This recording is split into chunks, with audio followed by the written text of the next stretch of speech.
Hi again. Welcome to Empty Nesters. I'm Jill Whelan. And I'm Leah Mangum. And today we have a great guest. Leah and I would say probably like a lot of people our age, not everybody, because there are some great exceptions. Hiller, are technically challenged, and especially in IT. Yes, and this is why we don't want our kids to go to college, because then we're all by ourselves. Like my son right now is helping us with sound, helping us with cameras. I mean, her son's helping us edit the show. Like, we need help. Besides the expense of college is now the expense of having to hire an IT person. Exactly. So luckily today we don't have to do that. We have an IT guy who's over 20 years of experience in IT. He's also a mentor. His name is Jay Tannenbaum.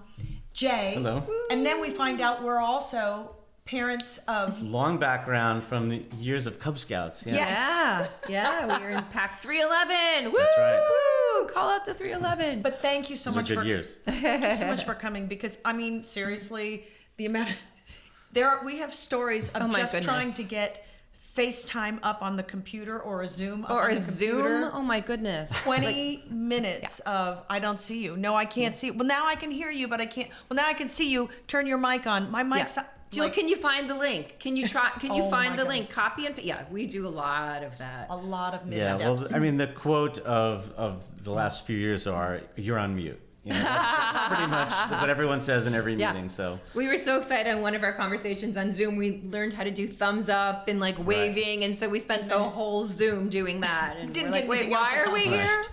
Yeah, were you on that, Kathy, with us when we were? Yes, we were thumb upping and finding fun things to do.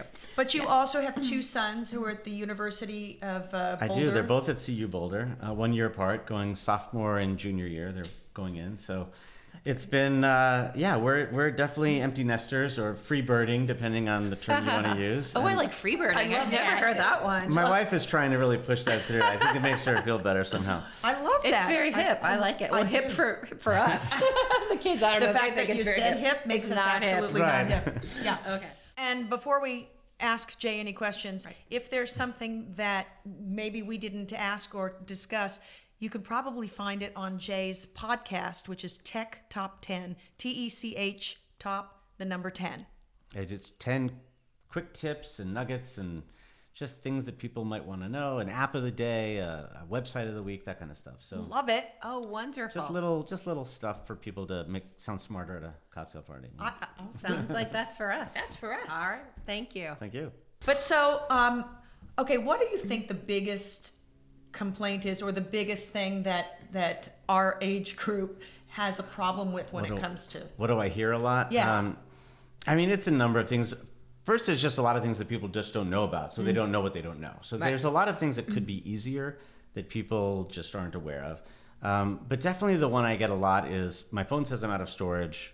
What do I do? Yes, Yes. Yeah, That's, we're there. That's kind of the classic. And what I always say is, we've all reached this inflection point now of these phones get better and better, which means the pictures are getting bigger and bigger from a file size. I have 25,000 photos on my phone. Right. Yes. And that's going to get more. Sure. So they're very smart, Google and Apple. They figured this out. So they now realize, or we've all realized, that we need to pay for storage. And what I call it is, it's basically a utility. It's like electric and water, and you're going to start having to just pay for your storage if you're not already. Right. And I'm fine with that. I recommend it. For most people, you pay your iCloud. It's only, I think, $2.99 a month, and you get plenty. There's more expensive versions than that, but that'll get you a long way. So that's not just for your phone, that's for your computer as well, because my computer's out of storage as we speak. Right. So there's two different things. So sometimes when your phone says it's out of storage, your phone isn't really out of storage. It's your iCloud that's out of storage. Okay. And if your computer says it's out of storage, though, it might actually be out of storage. I have a question. Talking about the storage. So I have my Google pictures, my photos on my app, and then I also have my photos and camera. Is that taking up extra storage? Do I need to keep them in both locations? So you're using Google Photos? Is that what you're talking about? I have a little app with Google Photos, and then I also have the camera with all of my videos and photos. So first of all, A+. I love Google Photos. Okay. It's a great extra backup. I guess I better get that. Yeah. The search capabilities are better than Apple, They although are. Apple is getting better. They've released some new things this fall. but you can type in dog beach and it'll show you all the pictures of a dog on a beach. Or amazing. You don't remember what year you went to the Grand Canyon, but you want to see a picture of the Grand Canyon. You can just type in Grand Canyon and they'll all show up. Yeah. So that's great, and it's a great extra backup. The answer to your question is there are two separate things. Okay. Your photos in Google are using a Google storage space, and your photos on your phone are either using iCloud space if you subscribe to iCloud, right, or they're just taking up space on your phone. Here's the misnomer about photos on your phone. You can have 25,000 pictures on your phone because they're not really on your phone. Okay. They're in the cloud. It's a tiny little version on your phone, and when you click on it to look at it, it's actually grabbing it from the cloud. Okay. And if you want to send it to someone, it might take an extra beat because it actually takes it from the cloud to send it, which is all good because you can't store that many on here. So they're smart that way. That's all fine. That's why when I say if it says you're out of storage, you're not really out of storage on your phone. It's talking about the cloud. Oh, okay. So as same far with as music? Well, music's a little different. You're probably not downloading your music unless you want to listen to it on an airplane. No, very we're often. not. Are you? No. Most people might download a couple playlists from Spotify or Apple Music, so that's usually not. All my musical theater albums are on there. But, are they really? Of course they are. Absolutely. I need some tunes to rock out to. the one. That's because Mary Poppins. That's because you're so hip. Well, with you, I am. That's a good point. I mean, I'm not a good barometer for the hipness. There was one thing on the tips too that was really cool, which was the thing about your kids' artwork. Because we all have the artwork, we all have the Rubbermaid I do. bin. Yeah, this is an app I really like that I recommend to anyone. It's from Google. It's called PhotoScan, and there's lots of apps that do this. I just think Google does it really well. And right. This is if you have a photo or a kid's artwork, which is what we were talking about. You've got boxes of the stuff or a couple things still in the fridge maybe. Yeah. And maybe it's time, they're juniors in college, it's time to let that stuff go. Not just take a picture of it with your phone? So if you take a picture of it with your phone, you know what that looks like. It looks like you took a picture of it with your phone. Yeah. Right. And you can't find them. Well, yeah, right. I mean, and it's just, the edges are not right. Even if you crop it, it's still the lighting and all that. So PhotoScan, what it does is, it very, very quickly, it actually take 4 pictures, and you move your phone around, and then it automatically stitches it all together into one really nice digital shot that has no borders or anything. It knows where the side, and now you've got a digital shot. So if you see a picture, a real picture in someone's photo frame, and you're like, oh, I love that shot. I want to have that for myself, or an artwork. And then, so do that for a bunch of them. Obviously, this isn't good for mass amounts of things. You want to use a self-feeding scanner or something like that. Right. But if you have 10, 20, 30 things that you just want to keep, back them up, you've got them. And then, and close your ears, Chase, but, throw the stuff away. You don't need to keep boxes. He wants to throw it away. Second grade I don't want to throw it away. But you know what that even makes me think of is that just the other day I was taking a picture. I have some old pictures, like real physical pictures, but I don't have any negatives. So I'm trying to take pictures of the pictures so that I can put it on my skylight frame or Absolutely. whatever. And that's what I was going to say. That would work for that. So when you're done with all the kid stuff, go to Shutterfly or whatever you like and make a book out of them, and then you'll have this book of your favorite stuff. Never thought of that. What you're talking about is absolutely the way to do it, except don't do the picture. Use PhotoScan. Right. Unless you've got stacks of them, and then you have 2 options. One, you can get a scanner. They're pretty cheap now. Like your printers might have a scanner, and if you put 3 or 4 of them down, the new software will actually figure out where the borders are, and it will create 4 separate images. It's not just one like you photocopied them. Oh, cool. So it does a really nice job of pulling them out. If you have a feeder, you can do it. And then lastly, you can. There's services online you can search for, and they'll send you a box, and you dump everything into the box, and you send it off.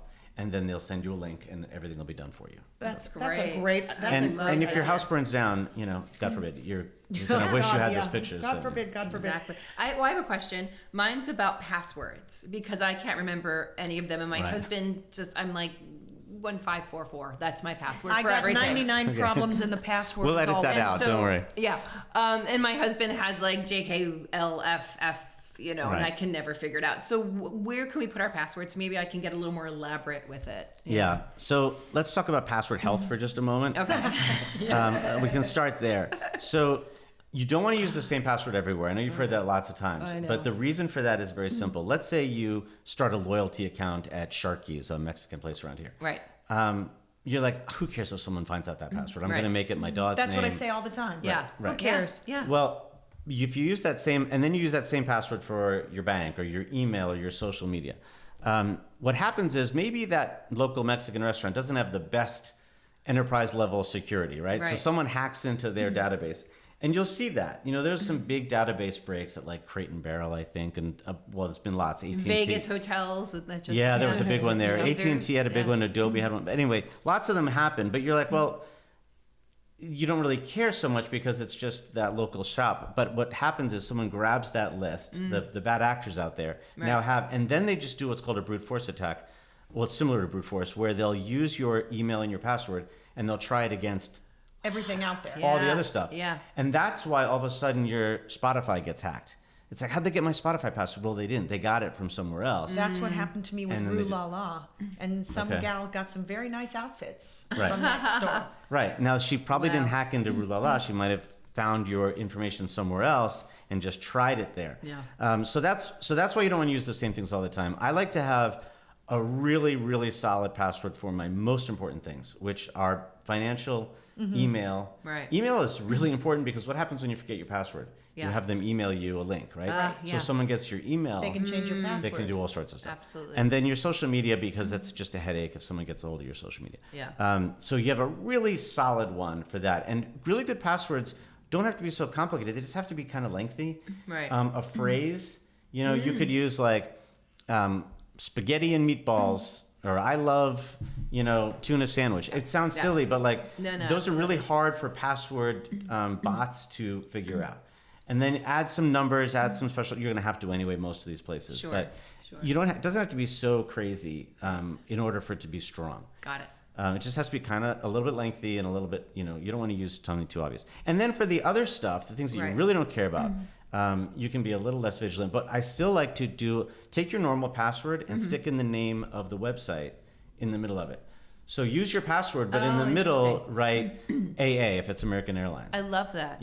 Or whatever, handle that. New York Times That and I can NYT, put that. And then you'll look, when you're at that website, you'll know. And that way, any automated password thing is going to try the NYT password on something else, and it's not going to work. Oh my gosh, that's fabulous. And then where do I put all this? Right. So the last part is your actual question. No, but that was so helpful. but that was amazing. That was wonderful. Thank you. So if you're using Mac or Apple devices everywhere, so you have an iPad, you have a Mac, you have an iPhone, then it's fine to use Keychain. I recommend it. It's the built-in software. Okay. You can find your passwords in the settings, but coming this fall, they're actually going to have a nice app that is just passwords. It's already on your phone, but they're just going to make it easier to get to. Oh, that's great. So when it says, do you want to save this password? Say yes, save it. Okay. And then everything will be in there, and then your autofill will fill it in. I also like Google Chrome. They have a really nice built-in free. These are all really good free password managers. There's ones that you can pay for. 1Password is a good one. There's a free one called Bitwarden, which is really nice. That works across your PCs, your phones, everywhere, and it's open source. So Bitwarden is recommended. But to keep things simple, I'd go with Keychain. Oh, that's good if, to know. if you're all Mac, if you have a PC somewhere in your life, then you might want to use Google Chrome. I think, and Bitwarden is a great name for a joke writer. Right. I'm thinking that's my password, Leah Bitwarden Mangum. There you go. That one for that app. That's great. One of the other things that people ask me about is about tracking their kids, right? Oh, yeah. I mean, that doesn't happen, Chase. Not that in our would house, never but happen. for other families, how does that work? They're not. Jay, you kid. They're not asking like, how do I stick secretly put an AirTag in their pocket every day? But what are the best and safest ways? Not that there's anything wrong with that. Right. No, well, I do love, just as a side note. Kathy's on board with this. I know that. Producer Kathy is. I actually do that. So yeah. I mean, the AirTags, as a side note, are great. They're $30, or at Costco you can get a deal on 4 of them, and you can stick one in a car, and it's like the cheapest LoJack you ever had because it'll always know where your car. You stick it in your luggage when you go away. Do you do a definition of LoJack for anyone that's under 20? Yeah, that's true. I have a question for you. Do those AirTags, are they waterproof? Because I was just thinking in my head, I'm like, is Grant going on a swimming trip? Or? No, but if I sew one into the cuff of his pants and it goes through the washing machine, that's a really good question. I don't know. How many pants does he have? How many are you gonna buy? I don't know. I've never tested that. They're water resistant. I put it on my mom's collar. Okay. Oh, that's smart. A lot of you, people use it. producer. A lot of people use it for dogs. You can see how far they run. Yeah. But the phone is obviously the best way to really know where people are, Sure. if you need to. And Yeah. so, of course, you can use something like Life 360, which is really popular and really good. The free version, you can enter an address in, so it'll say so and so just left that spot. Right. Like we used to have school and home, and I would just know, oh, they left school. Okay, I'll expect them back. Right. I highly would hesitate to recommend anyone put in like a dorm address, because you're just going to see them coming and going all the time. Yeah. You don't That's want to true. even know. Right. But Life 360 is very handy. You can also just use the Find My if they're part of your family That's what already. I do. I do find my phone. Yeah, and so that's somewhat limited, but it certainly does what you need to do. But Yeah. let's say your kids don't want you doing all that, they've opted out, or you just aren't interested in seeing everything. One of the really nice features is called Check-in.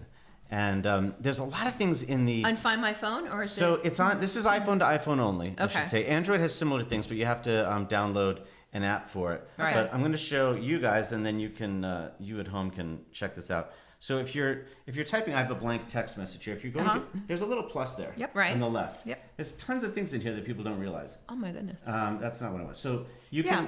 can go to pictures. You can add a sticker. But one of the things, if you scroll down to more, it says check-in. Oh. Oh. The way check-in works, so this is something your kid would do. is Right. You say, maybe you have a child, it could be a son or a daughter. Or and- I have my dad who's 80, and so Perfect even example. for My that, like I parents, follow too. him. When Yeah. This is a great idea. Well, because that- she keeps turning off Life 360. yeah. Your mom? Yeah, Well- she keeps turning it off because she gets those notifications. How did that she say- figure out how to do it? I'm Be- impressed. Because she gets those push notifications that say Oh, yeah, Life you wanna- 360 has been running the whole time. You want to turn that off, yeah. Yeah. Ah, Yeah, you can turn off notifications, but this does take an active participant on the other side. So the Got it. example would be a child is walking home late at night from a party to go back to their dorm, or they're Right. driving on a road trip and you know they're going to get to their friend's house in 4 hours, whatever it is, and you just want that peace of mind. So they start the check-in, they put in the address, they just hit that, and it just says, what's the address? Right. And that's all it asks you. Right. Now, Apple knows where your phone is now, Right. and it knows where that address is in the world, Right. if it's an hour away, if it's a 5-minute walk. And then it knows to notify you when they get there. Oh, wow. Oh, I love that. And Yeah. if they don't, so the kid doesn't have to do anything. Right. They don't have to remember it 4 To hours call later. or- Right. And if they don't get there by the time that it thought it should get there, then it will also notify you saying, hey, they should have been there 30 minutes ago. You might want to check in. Wow. So it's a very simple one-step way at the beginning of a journey, if you will. So would I text my son? Not that I'm going to do this, but if I were, so I would text my son Chase, and then I would press check-in. Is that correct? They do it. They do it. Yeah. Okay. So they would do maybe it. they're leaving the house and you say, hey, instead of saying, let me know when you get there, whatever, Right, you right. say, have them do it. Or if you're talking on the phone, or you say, hey, check in with, use the check-in feature tonight before you go back to the dorm. So they press check-in, the address that they'll be at. And at that's the end of the day. and they put you in, just like they're texting Yeah, you. yeah. So they start by, it's actually a text message that you Right. get. Right. Oh, that's So great. That's very just a I've nice never heard little of that. That's extra location, Of Yeah. course, you can then track them the whole way, but we won't tell. Well, no, but they don't have to call you. I mean, I always say that having this technology gives them more freedom. Like my mother used to give me a thing of quarters, and every time I went to a new location until I was probably 25, I'd have to, okay, Mom, I'm leaving the bar. I'm going to a friend's. Great. I'm leaving my friends. I'm on my way. So this way, I'm like, this is so much easier than what I had to do. Right. And I lived in Chicago, so it was a safety feature. It had Right. nothing to do with trust or, yeah. But your mother probably would have loved to have some security Yeah. with you as well. So tell Yeah, me this about would the have been security amazing. on the phone so they can't track or... Well, the other thing is on that check-in, one of those things also said location, so Right. they can temporarily share their location. And this is actually great for anyone. You're meeting someone at a concert yeah. or a baseball game. You can use it said location was one of the first ones. Right. And then it says you want to share your location for half an hour, for an hour, for 8 hours. So it's a temporary amount of time. Or but fully, you can just leave it on. I don't think on the location when you can. Oh, okay, okay. That you would Right. need to do in like Find My or something. Okay, But, Right. got it. And you can do that with other people that aren't just in your family network. Right, sure. But Oh, that's that's a another great way of idea, saying, yeah. hey, just share your location for the day with me, so I know. Right, So right. we can find each other at lunch or whatever it is. Right. Okay, Right. I love that. And then there was one that says, secure your control center. Yeah, I love this That's- tip because it's so simple and so important, actually. Right. One of the things that's a problem is if you lose your phone or someone takes your phone. Yeah. And the first thing you want to do is either track it, see where it is, because you can look at where your own phone is by either using someone else's phone or go to iCloud.com. People don't realize if you go to iCloud.com and sign in with your Apple ID, then you can track your phone, you can look at your contacts, you can all the stuff. I didn't know that either. Like if you don't have your phone with you, how do you find your phone, right? Right. So that's how you do it. What is it? Yeah, it's iCloud. We were listening. I'm sorry. No, we really I was were. listening. No, we were. iCloud.com. Okay, iCloud.com. iCloud.com. That's it. That's great. Okay. Now, as far as the contacts and mail, that assumes that you're using iCloud with those services, although by default it's set to always do that. So. Okay, good. Because I was going to say, how do I know if I'm doing that? Yeah. But I Yeah. must be doing it because I didn't know I could turn it You off. can look at your iCloud settings too, but Okay. so what's going to thwart you the most if you try and do that is if someone turns off the internet. As soon as it doesn't have the internet anymore, you can't see it. Right. You can see the way it was last. There's some minor location sharing it'll do, but for the most part, yeah. So when your phone is locked by default, you can go down to the control center. Oh, see, I've turned mine off because I've got this setting. The control center has all sorts of things. This is when you swipe down from the top right. Right. So this is where you have your flashlight and your camera. I've added some things, but you can also just go straight to airplane mode or turn off the Wi-Fi. That's what we want someone not to be able to do. Right. Okay. If the first thing someone's going to do if they find your phone or they steal your phone, they're going to swipe down and they're going to turn off the internet. Okay. They might turn the whole thing off, but then the next time they turn it on, the internet will go back on, so you might get another ping an hour later. Right. So there's two settings you want to change on your phone that will really help you from a security standpoint. All you do is you go to Face ID and password. This is in your settings. Yep. Right.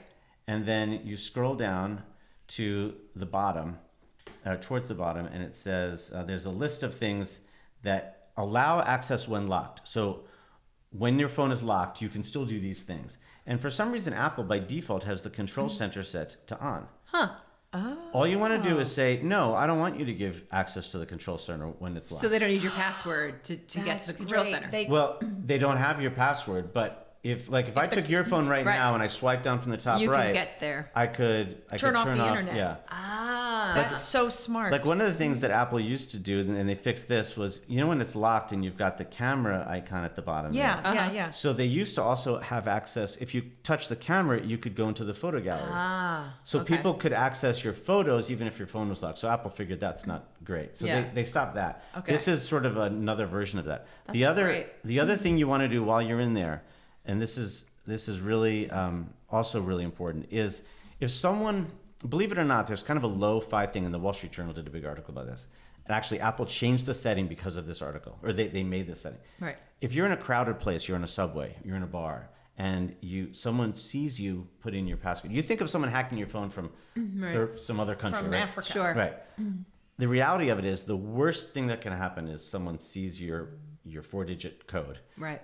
And then they try to get your phone. And there was all these stories about people in bars that it's crowded and they see your phone, or they'll take your picture and then they hand it back to you, and you can press a button to lock it, and then that's weird, it got locked, and then they watch you turn it on so you can look at the picture that was just taken. Yeah. Now they've seen you put that in, they steal your phone.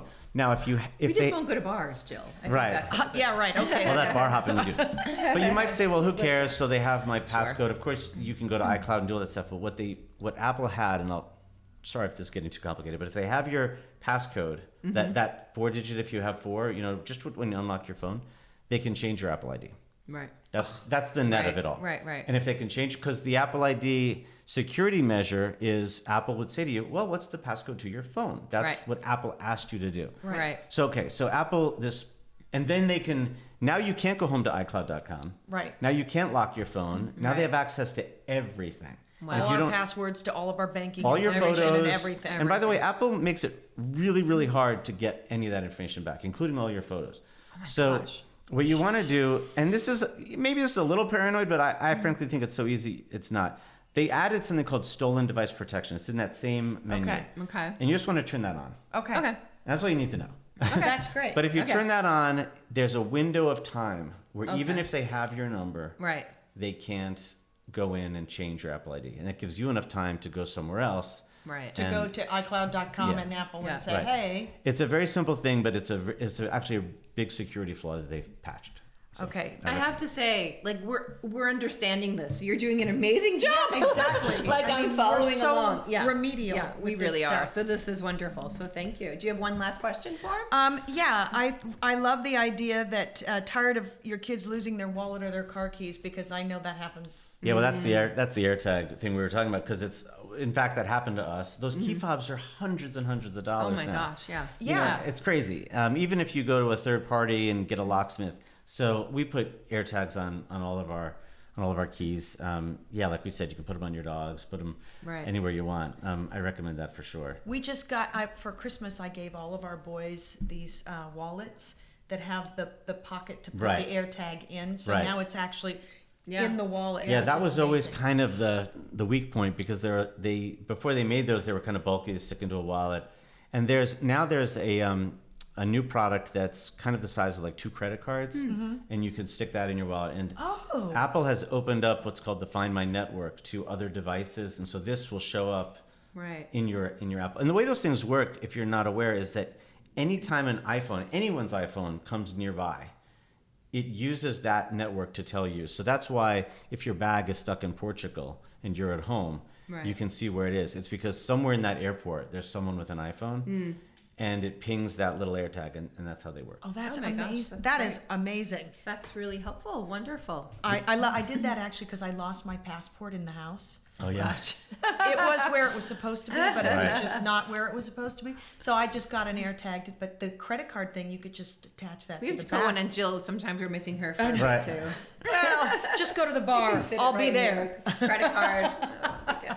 The other fun thing that people don't realize is just how much you can do with a long press on any app. And so I always tell people, just play around with your apps and long press on them. Like the one that people use often but they don't know about is if you long press on the camera app, it gives you a little menu, and so you can go right to a selfie or right to a video mode. As opposed to having to open it up So and if I hit scroll selfie, past. it goes right into that mode. That's amazing. Oh my gosh, that's incredible. If you long press on Waze or Google Maps, it'll say, Waze, it'll say home. Like if you put a home, so you can just go straight to home instead of opening it up and going to favorites and saved and whatever. And that's genius. So many of them have a long press functionality that are good to know about. Well, Jay, this has been oh my gosh, so fun. Incredible. You were so good at explaining. Thank you. My pleasure. Thank you. Now we have your number, so when the kids are on, I feel bad. I'll take it from Jill. I work for burritos, so I'm pretty cheap. Excellent. Thank you for coming. My pleasure. Thanks for having me. And thank you for watching. Next time. Thank you so much. Bye.